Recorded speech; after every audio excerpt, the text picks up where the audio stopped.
కి స్వాగతం. Manual to self 3 step rhythmic breathing. ఇది చాలా ఇంపార్టెంట్ అయిన ఎక్సర్సైజు. ఒక రకంగా చెప్పాలంటే ఏ రోజు మిస్ కాకుండా ఎన్నిసార్లు కుదిరితే అన్నిసార్లు లైఫ్ లాంగ్ చేయవలసిన ఎక్సర్సైజు. ఎందుకంటే బై బర్త్ రిథమిక్ బ్రీదింగ్ తో పుట్టినప్పటికీ బాడీ మైండ్ తో ఎలా ఎలా ఎలా అయితే ఫంక్షనాలిటీ నిర్వర్తించకూడదో అలా నిర్వర్తించాం కాబట్టి అది థాట్ యొక్క ప్యాటర్న్స్ ని ఇన్ఫ్లుయెన్స్ చేయడం జరిగిపోతుంది.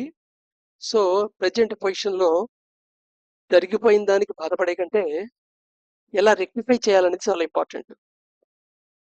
సో ఏంటి శ్వాసలో రిథమిక్ బ్రీదింగ్ పొందటానికి థాట్స్ కి ఏమిటి సంబంధం అంటే శ్వాసక్రియ థాట్ ఒకే మన నాడీ వ్యవస్థ నుండి నియంత్రించబడుతుంది. ఆ నాడీ వ్యవస్థ ఎలాంటిదంటే వాలంటరీగా చేయగలం ఒక పని, లేదా మన కాన్షియస్ లో లేకుండా తాను జరగచ్చు. ఇప్పుడు గాలి పీల్చడం వదలటం అనేది కావాలని నీ అవేర్నెస్ లో ఉంటూ నువ్వు కావాలని గాలి పీల్చచ్చు, వదలచ్చు. అలాగే నీకు అసలు అవేర్నెస్ లో లేకుండా అసలు పీల్చావో లేదో తెలియకుండా గాలి పీల్చి రావటం వదలటం అనేది నిరంతరం జరుగుతూ ఉండొచ్చు. థాట్స్ కూడా అంతే. పర్టికులర్ విషయం గురించి కావాలని ఆలోచించవచ్చు, లేదా థాట్లు పరంపరగా అలాగ వర్షంలాగా మీద అలా కురవచ్చు. సో దేర్ ఫోర్ థాట్ ని కంట్రోల్ చేయాలనుకుంటే, థాట్ ని మేనేజ్ చేయాలనుకున్న వాళ్ళు ఇక్కడ హ్యాండిల్ చేయాలన్నమాట. సో దట్ ఆ నాడీ వ్యవస్థకి ట్రైనింగ్ ఇచ్చినట్టు అవుతుంది. 3 స్టెప్ బ్రీతింగ్ గురించి ఆల్రెడీ ఇంతకు ముందు వీడియోలో తెలుసుకోవడం జరిగింది. ప్రాక్టికల్ గా ఎలా ఉందో ఒకసారి చేసి చూపిద్దామని.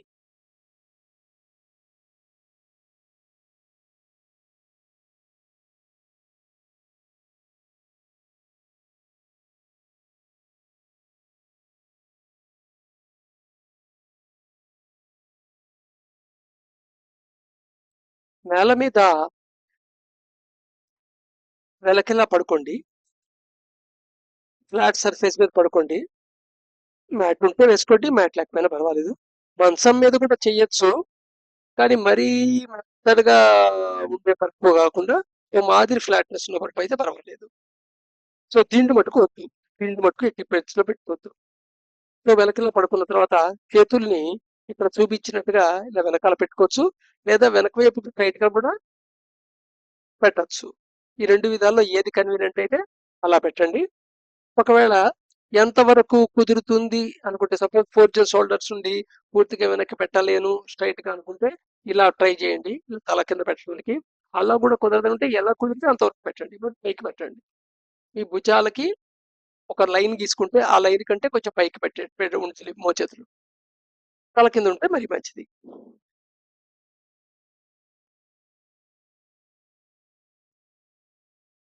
మీద వెనకలా పడుకోండి, మ్యాట్ ఉంటే వాడండి, లేకపోతే నేల మీద అయినా పర్వాలేదు, మంచం మీద అయినా పర్వాలేదు, కొంచెం ఫ్లాట్ గా ఉండాలి. సో కరెక్ట్ గా నాభికి బొట్టుకి దాని ఎడ్జ్ తగిలేట్టుగా నేను ఇక్కడ నాపరాయితో చేస్తున్నాను. నాపరాయి కానీ పుస్తకాన్ని కానీ పెట్టుకోవచ్చు.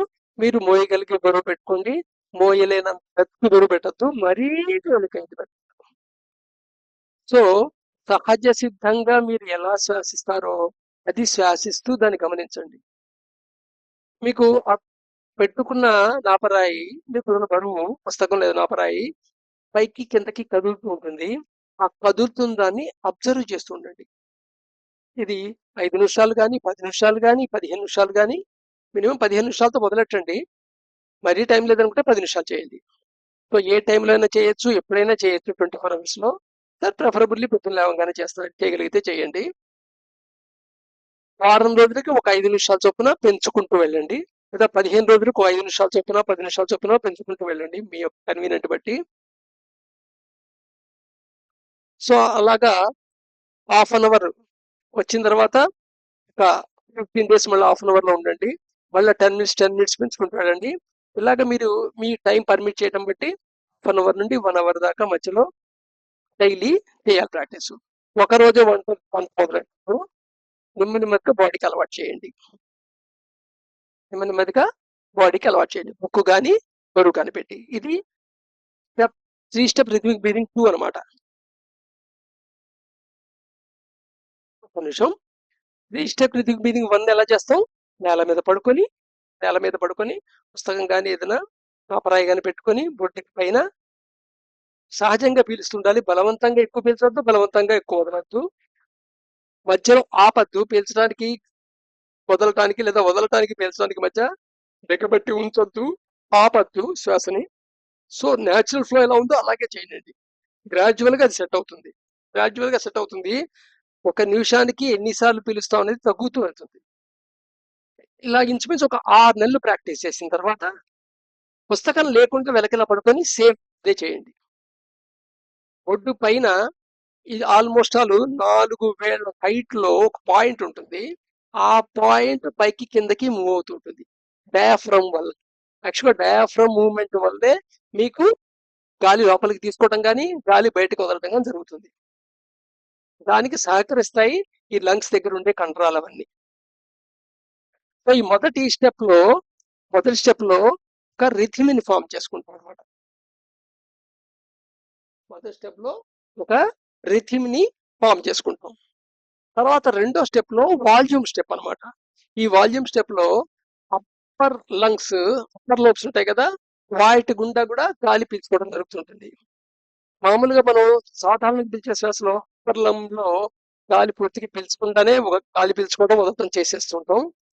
యాక్చువల్గా న్యూమోనియా పేషెంట్లు లేదా లంగ్ ఏమన్నా ప్రాబ్లం వచ్చిన పేషెంట్ లో వాళ్ళ ఎక్స్రేస్ లో చాలా క్లియర్ గా కనబడుతుంటుంది. బ్యాక్టీరియా గ్రోత్ అనేది అప్పర్ లంగ్ యొక్క లోబ్ లో ఎక్కువ ఉంటుంటుంది. సో అక్కడ సఫిషియెంట్ గా ఆక్సిజన్ సప్లై అవ్వదు అనమాట. సో వాల్యూమ్ పెంచడం ఇది. ఈ వాల్యూమ్ పెంచడానికి ఏం చేస్తారంటే ఒక గోడ దగ్గర నిలబడండి. గోడకు ఆనుకోదు, గోడ దగ్గరగా నిలబడండి. చేతుల్ని చాచి కింద నుండి పై దాకా చేతుల్ని మూవ్ చేస్తూ, పైకి చేతులు మూవ్ అవుతున్నప్పుడు గాలి పీల్చాలి, చేతులు కిందకు వస్తున్నప్పుడు గాలి వదలాలి. ఇక్కడ కూడా మీ సహజ సిద్ధంగా ఎలా ఉందో అలా చేయండి. కావాలని ఎక్కువ చేయొద్దు, కావాలని తొందరపడి తక్కువ చేయొద్దు. పీల్చడానికి వదలటానికి మధ్య బిగబెట్టి ఉంచడం కానీ గ్యాప్ ఇవ్వటం కానీ అవసరం లేదు. సహజంగా మీరు ఎలా చేస్తుంటారో అలాగా. సహజంగా ఆల్రెడీ ఒక పల్స్ గ్యాప్ ఉంది అనుకోండి మీకు అలవాట్లో, లెట్ ఇట్ బి, అలాగే ఉంటుంది. అలాగా ప్రత్యేకంగా ఏమీ చేయదు. సో ఇది ఈ మూమెంట్ కూడా కనీసం 15 నిమిషాలతో మొదలెట్టండి. వారం రోజులకి 15 రోజులకో మీ కన్వీనియంట్ బట్టి 5 నిమిషాలు కానీ 10 నిమిషాలు కానీ యాడ్ చేసుకుంటూ వెళ్ళండి. ఇది రిథమిక్ బ్రీదింగ్ స్టెప్ 2 అనమాట. సో స్టెప్ 1, స్టెప్ 2 అనేది బరువు లేకుండా చేయటం, నెక్స్ట్ కూర్చొని చేయటం, నడుస్తూ చేయటం కూడా ప్రాక్టీస్ అవ్వాలి. అలాగే సెకండ్ది కూడా కూర్చొని చేయటం, నడుస్తూ చేయటం కూడా అవ్వాలి. ఇది మీకు కాన్షియస్కి వచ్చినప్పుడల్లా ఈ రిథమిక్ బ్రీతింగ్ లో గాలి పీల్చి వదలటానికి ట్రై చేస్తుండండి 1 డేలో. సో గ్రాడ్యువల్ గా అది ఇంక్రీజ్ అవుతుంటుంది. మీరు ఎంత అటైన్ అవ్వాలంటే 24 అవర్స్ మీకు రిఫ్లెక్స్ యాక్షన్ గా ఒక మెకానికల్ వేలో 3 స్టెప్ రిథమిక్ బ్రీతింగ్ లోనే జరగాలి. అది ఎలా గుర్తు మీకు తెలుస్తుందంటే ఎప్పుడైనా ర్యాండమ్ గా చెక్ చేసుకుంటూ ఉండండి. మరి ప్రతిరోజు చెక్ చేయొద్దు, ర్యాండమ్ గా చెక్ చేసుకోండి. ఇప్పుడు 15 రోజులకు 20 రోజులకు ఒకసారి ఒక నిమిషంలో ఎన్నిసార్లు గాలి పీలుస్తూ వదులుతున్నాం అనేది అవి క్రమంగా తగ్గుతూ ఉంటుంది. మీరు కరెక్ట్ గా చేస్తున్నారు అనే దానికి అది కొలమానం లేదా అదే ఇండికేషన్. సో నిమిషానికి 12 సార్లు సహజసిద్ధంగా గాలి పీల్చి వదలటం అనేది అటైన్ అయితే అట్ ద సేమ్ టైము మీరు డ్రాస్టిక్ గా మీకు ఆలోచనల డెన్సిటీ తగ్గడం అనేది మీరు గమనించగలుగుతారు. ఆలోచనల్ని అబ్జర్వ్ చేయడం ఎక్కువగా అవుతుంది అనేది కూడా గమనించగలుగుతారు. సో డ్రిఫ్ట్ వాచింగ్ ఇక్కడ బాగా ఉపయోగపడుతుంది అనమాట ఇది. సో డ్రిఫ్ట్ వాచింగ్ చేస్తున్న వల్ల ఇంకా ఆలోచనల యొక్క డెన్సిటీ ఇంకా తగ్గుతుంటుంది. ప్యాటర్న్ రికగ్నైజ్ చేస్తారు అక్కడ. తర్వాత డ్రిఫ్ట్ వాచింగ్ దాన్ని అనాలిసిస్ చేసుకోవడం తర్వాత ఎక్సర్సైజ్ లో వచ్చి ఉంటుంది, దాని గురించి వినుంటారు ఆల్రెడీ. సో అవి కూడా కంటిన్యూ అవుతాయి. So drift watching, 3 step breathing, regulating food, regulating sleep, primary requirements.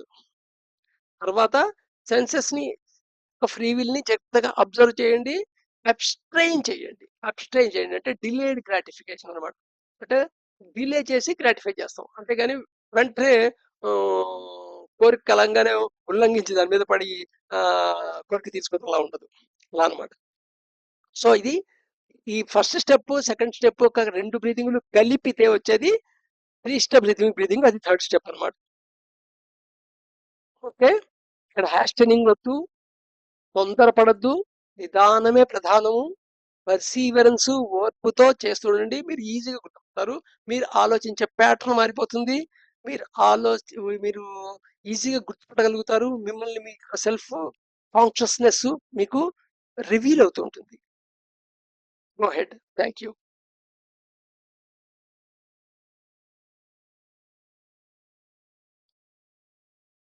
చూడండి, గ్రాడ్యువల్ గా గాలి వదులుతూ కిందకి దింపాం, మళ్ళా గాలి పీల్చుకుంటూ పైకి వెళ్ళాం.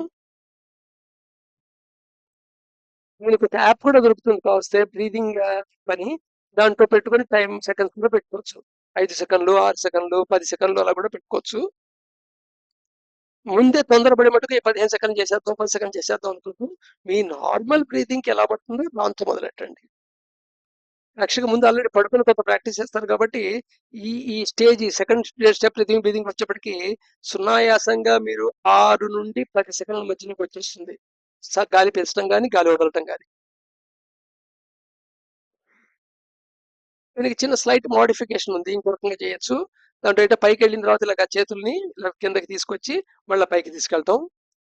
ఫోర్జన్ షోల్డర్ ఉన్న వాళ్ళు, ఇంకేదైనా ఇబ్బంది ఉన్న వాళ్ళు ఇలా చేయొచ్చు. ఇలా కూడా చేయలేని ఇబ్బంది అనుకున్న వాళ్ళు ఒక చేతితో ఇంకో చేతిని పట్టుకొని కూడా పైకి మూవ్ చేసుకోవచ్చు. Thank you.